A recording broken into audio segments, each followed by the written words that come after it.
Well, welcome to today's webinar, which is part of the Resilient Kids and Youth Project. My name is Cherith and I want to introduce you to one of our Outback Futures staff, Nadia. Welcome, Nadia. Hi all. Through her experience as a psychologist, Nadia has some great insights to share with us. So Nadia, what will we be talking about? Yeah, so today's topic is 5 factors to help navigate life's ups and downs.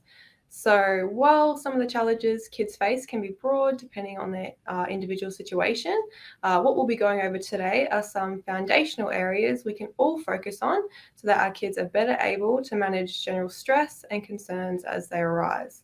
So the focus is about building a solid foundation through proactive measures that will foster resilience and coping for our youth throughout life's challenges. So it sounds amazing, but before we start with those factors, can you first expand on what some of those common ups and downs or challenges that we find youth and kids facing today? Yeah, so again, really broad, but some of the things that kids could be facing today could be concerns with peers, such as friendship conflict or bullying. There could be school stress, such as trouble engaging at school, or assignment stress or exam stress. Also, concerns at home, like family breakdown or parental separation or loss of a loved one. Also, transitions like transitions to puberty or going to high school or starting at boarding school. So all of these situations can be pretty stressful for our young people and make them vulnerable to mental health concerns.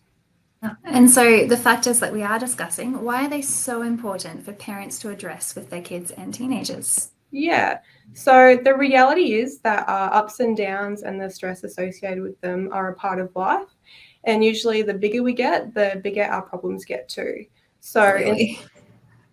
So instead of school stress, later on your child could be facing stress at work with things like redundancy or stress with starting a family of their own. So kids who haven't built a solid foundation for coping now with life's challenges will likely also struggle into adulthood as well. And this can lead to greater risk of depression and mental health struggles, as well as poorer health and economic outcomes. So the factors we're discussing today will help our kids create a strong wellbeing foundation, similar to how a house or shed has a strong foundation to better withstand weather events such as wind or storms. When our kids and teens have a strong wellbeing foundation, they will be better able to withstand challenges that come their way as they grow. So let's dive straight in and learn how we can help our kids navigate life's ups and downs and build that strong foundation. Now, I understand we're using an acronym today, so can you give us just an overview of those 5 factors and the acronym we're using? Sure. So today we're drawing from the work of Dr. John Arden, and we can remember these factors with the acronym SEEDS and think of it as sowing the seeds for good mental health. So SEED stands for social connection, education, exercise, diet, and sleep. Great. I love a simple acronym. It's so helpful with what we want to remember for things. Yeah, so this one's good for kids, but also adults as well. All right, so looking at the first S, social connectivity. What is that and why is it important? Yeah, so social connections. So we're humans, we're social creatures. We're wired for social interaction and closest to others. And social relationships, social connection, it's a basic human need. So what we want is for our children to have good quality, reciprocal, fulfilling social relationships. Through these relationships, what that helps to do is reduce loneliness, reduces the risk of depression. Really interesting, it helps to ward off dementia and also improves our immune system functioning, helps us feel safe and secure, and gives us a sense of identity and belonging. And when we're talking about that social connectivity with kids and youth, is it just between people their own age, or is there value in them connecting with people of other age groups as well? Yeah, so it's not at all just for people their own age. Social connection isn't just limited to that. So youth can get a lot of their social connection needs met through parents, siblings. There's also some research that spending time with older people as well can be really beneficial. So grandparents, friends are important, but also extended family as well. Social connections can be extra challenging in a bush context with the physical isolation that some families will face. It's so important to find ways that do work for you and your kids. Nadia, do you have some tips that we can share with parents today to help their kids and teens overcome any social disconnect they might have? Yeah, so I appreciate that this one might be a bit hard for families living remotely, such as out on a station. In these situations, and even for families who aren't in that situation, I would encourage just spending quality one-on-one time with your children. Even 15 minutes of a day could be really beneficial. And though that 15 minutes and those activities that you're doing with your kids, it doesn't have to be anything extravagant or over the top. It could be as simple as doing a puzzle together or drawing together, playing with the ball, building a fort in the lounge room, wrestling or play fighting. And even just watching your child play and enthusiastically commenting on their independent play can be beneficial as well. So parents themselves can provide a strong social connection for their children just by engaging in this quality fun time together. If you're living closer to town, some other things that you could be doing to facilitate social connection could be team sports, recreational groups such as dance or scouts, participating in community functions and events, play dates with friends, spending time with extended family, and school in general is also a big part of social connection for people. Great ideas for us there, thank you. And let's all do a check in with ourselves. How socially connected are we? Who have we spoken to or spent time with this week? And how can we encourage and foster more connections between our kids and the other people that they are around as well? So thanks for that first S, social connection. We move on to the first E in our SEEDS acronym, which is education. Is that just referring to the importance of going to school and learning? So it's a bit broader. So while education in school context is important, education here in the 5 factors relates more to learning something new on a continual basis. So when we're learning something new, we're building neural pathways in our brains. And kids' brains are like sponges at the moment. So we really, really want to facilitate, additional learning, extra learning continuously, not just at school. So the more your child learns now, the better their functioning will be into adulthood. So our knowledge, it starts to decline as we age. And if your child has built up a large amount of cognitive stores, then they have more cognition to lose. They can afford to lose more during that inevitable age-related decline.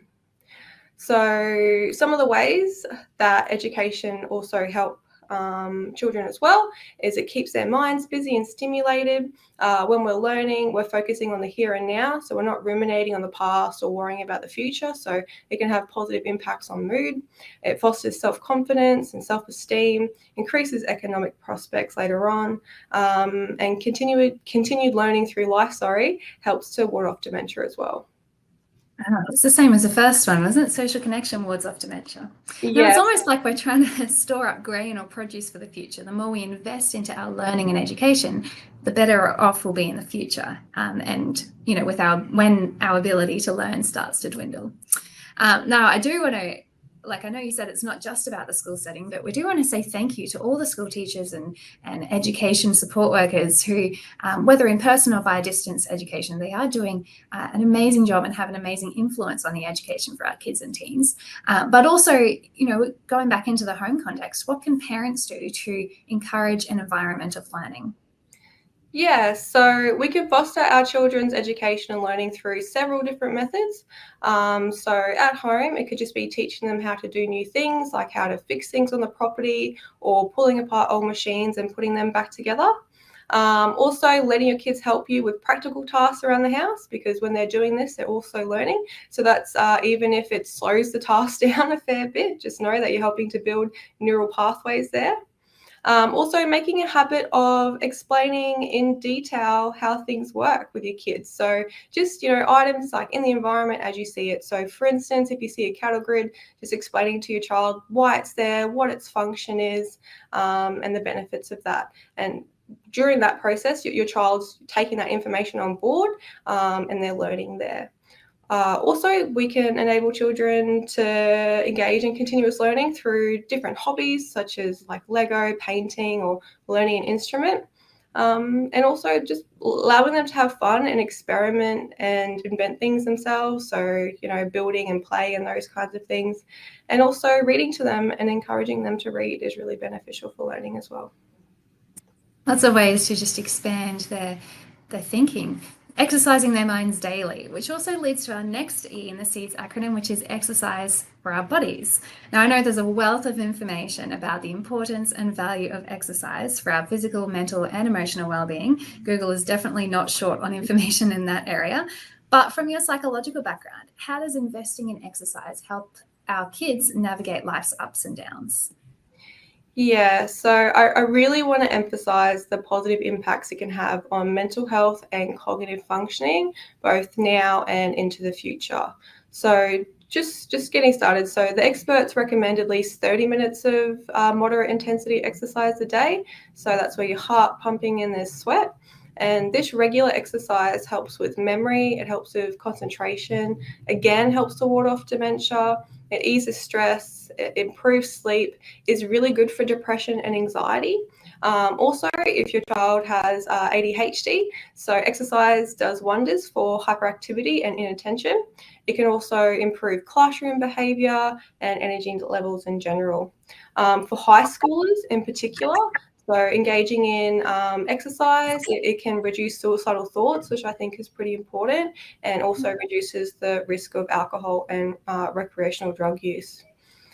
Overall, the benefits for exercise are massive, and there's also some research out there that supports exercise can be just as effective as antidepressants or therapy for managing depression. Exercise has such, big impacts both in the short term, so here and now, but also in the long term as well. And it's such a simple and effective way of improving our long-term well-being and doesn't require a script from a doctor. No. So no, and exercise, it doesn't have to be something really structured. It doesn't have to be a team sport or running 5Ks or anything like that. So simple things like working on the farm or riding a push bike, swimming in the dam, playing footy with friends after school, or just dancing around the house, jumping on the trampoline. All of those things, that they're really great physical activities, and they'll help our kids get their daily movement needs met. Now, I know for me, I had no trouble keeping active as a child. Like the majority of children have an endless supply of energy, but as adults, it can be harder to fit it into life. So, is it important for parents to exercise as much as their kids and teenagers? And I don't mean that on a physical level, but in regards to the perception or the image that they're presenting for their children. Yeah, so exercise is important for everyone, but in this context, to help children prioritize exercise both now and long term, parents can be doing things like making exercise a part of family activities, such as going for a walk together or training together. This is kind of two birds, one stone here, because it's fostering that social connection and it's modeling exercise. Parents can also help by modeling healthy habits and investment in exercise themselves. So children, they learn by watching us. So if you're modeling commitment to fitness, if you're modeling that commitment to exercise, your child will be more likely to develop the same values and attitudes towards exercise, and engage in it now and in the future as well. So setting the standard for the future when their own kids become adults and are influencing the next generation. Works well. Let's keep moving on. The next letter in our acronym is D. What does that stand for? So D, it stands for diet and also drinking water as well. So for this point, we don't want to underestimate the impact nutrition has on developing brains and mental well-being. There's also a growing body of research at the moment that suggests that a poor diet, heavy in things like processed foods, can increase the risk of mental health concerns later on in life. The other impacts of not eating properly are health concerns like vitamin deficiencies, poor energy levels. It can also impact growth as well. Tiredness, difficulty concentrating, and with difficulty concentrating also comes difficulty learning as well, because if we're not concentrating on information, then we're not learning it. It can also create mood fluctuations. So we've all heard of the buzz term hangry. So if you're fostering good eating habits now for your youth, this can impact habits into adulthood as well. So we really want them to have some healthy habits established now. And so to spell it out clearly, what sort of healthy habits do we want to be encouraging? Yeah, so it's about eating a balanced diet, eating regularly, so no skipping meals. We want them to be eating whole foods as well, so not too much processed food such as high sugar cereals, fast food, chicken nuggets, those kinds of things. Those foods, they're okay sometimes, but not as a main source of sustenance. We're really wanting a good variety of fruits and vegetables. And again, it's really important for our children to be drinking water, especially in the outback where it's pretty hot. Yeah, and living remotely, there's less access to fast food, which can be a great benefit to those healthy habits. But how about in the wet season when a fresh produce is sometimes affected? What's the solution there? Yeah, so I'm not sure if it's so much of a solution, but I guess just thinking that if there's not access to fresh vegetables, even frozen vegetables are still vegetables. And you can add these to most main meals to bulk them up and also blend veggies and frozen veggies into sauces as well. But it's about getting creative. There's other ways to maintain a healthy diet even during tough seasons. And I guess the main point is just to try not to rely too much on processed and packaged foods during these times. It's just for a season, but not for a lifetime. So build in those healthy habits that last for a lot longer. All right, our final letter of a SEEDS acronym is SLEEP. So we've already looked at social connectivity, education, exercise, and diet. Can you share with us the importance of sleep? Definitely can. So, sleep is so important for our overall health, as well as our memory, concentration, mood, stress regulation, and performance. I'm sure we all know the saying about waking up on the wrong side of the bed. And, when you do, get a poor night's sleep, you're usually a bit snappier the next day. It's harder to tolerate stresses. You're not performing as well at work as well. So while it's important for adults, also teenagers and kids, that they need more sleep than we do. So they need at least 8 to 10 hours. Getting some good quality sleep will help your child focus better at school, recover more quickly from illness, be less anxious, less stressed, and enable them to manage their emotions during the day. You're right about sleep. Sleep is so important. I know it helps me focus more through the day to manage those tough conversations with colleagues or stakeholders. But what strategies can help parents prioritize and encourage better sleep habits with their children? Yeah. So you can help your child foster some good sleep habits by giving them a consistent bedtime and wake up time each day that doesn't change too much on the weekends. So it's probably inevitable that your child might sleep in on a Saturday or stay up later on a Saturday night, and that's okay, just as long as they're kind of getting back, getting consistent, and going to bed at a reasonable time on a Sunday, ready for that Monday morning.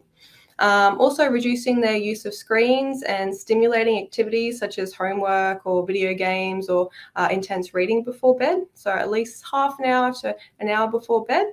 Also, establishing a sleep routine so that their body can register that sleep is coming. So, for instance, maybe dinner, shower, light reading, bed. And if you do that enough with enough repetition, your body will start to recognize that probably in that light reading stage, that sleep is coming and it'll start to get tired and start to get sleepy. Another point that's really important as well is encouraging your teen only to use their bed or for rest or sleep, so not doing homework or any kind of stressful activities. This is because what we want for them is for their bodies to register their bed as a restful place, not a stressful place, and their body will start to associate bed with sleep. Also, avoiding heavy meals before bed and making sure that the room that they're in is conducive to sleep. So, no loud noises, making sure the lights are low and not too hot or cold. Some very great tips there to help us with sleep, but also to help us around all of those 5 factors as we build that strong foundation. Now, before we finish, Nadia, can you share about where SEEDS fits with your own work as a psychologist? Yeah, so for me, I think seeds is really important. So as a psychologist, when a teen or young person comes in to see me, I always look at their seeds first. And this is because I know it's really difficult to make progress or to get traction in therapy when working with mental health concerns with people if one or more of those seeds hasn't been sown. So as parents, if you are focusing on these 5 areas for your kids, you're really setting them up for success and shortening the length of time it will take them to bounce back from life's challenges. Fantastic. So let's go sow the seeds for a strong foundation in our kids and teenagers. Social connectivity, education, exercise, diet, and sleep. We hope you've been encouraged by this webinar today. We have a whole range of resources that you can access through our website at outbackfutures.org.au. Stay tuned for social media, where we will be promoting more of our webinars and ways to support your kids and teenagers to bounce forward through tough times. Nadia, thank you so much for your time and the information you've shared with us about how to help kids build a strong foundation to navigate life's ups and downs. And thank you for joining us today. Take care, and we'll see you next time.